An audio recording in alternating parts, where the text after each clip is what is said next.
Kahit maulan ang panahon, ramdam ang init ng overwhelming support and love sa Sangre Experience event ng Encantadia Chronicle Sangre sa Quezon City.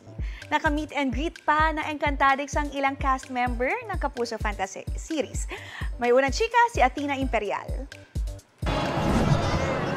Alright, say Abisama!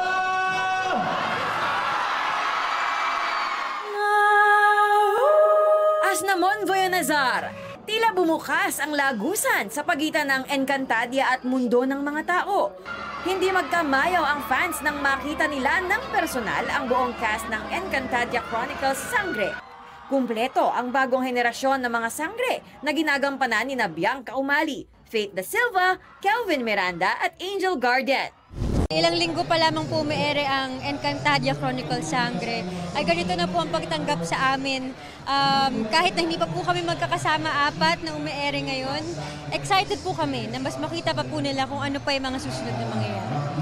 Kasing lamig man ang puso ni Kera Mitena ang panahon ngayon.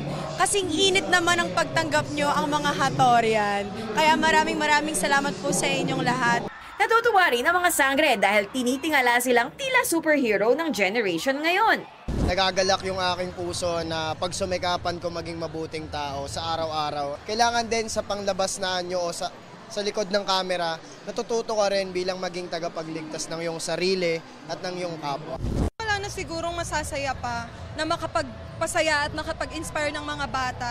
Especially ako, lumaki din ako na napapanood ko yung Encantadia. Inabangan din ng fans sina Nunong Imaw, Michelle D bilang Hara Cassandra, Rian Ramos bilang Kera Mitena at Shuvie Etrata bilang Veshdita. Ang cast ng Maka dumating din para suportahan ang Encantadia Experience. Full experience sa mundo ng Encantadia ang hatid nitong mall activity. Bukod kasi sa tsansang makausap at makita ang mga Sangre at iba pang cast ng serye, ay maaari ring bisitahin ang Hatoria, Sapiro, Lireo at Adamya.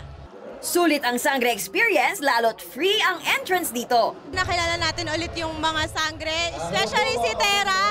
Tapos ngayon na lang ulit ako nakarakas nakapagsiksikan. Natutuwa talaga yung daughter ko.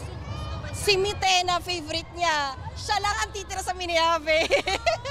Ito ang unang balita, Athena Imperial para sa GMA Integrated News. Gusto mo bang mauna sa mga balita? Mag-subscribe na sa GMA Integrated News sa YouTube at tumutok sa unang balita.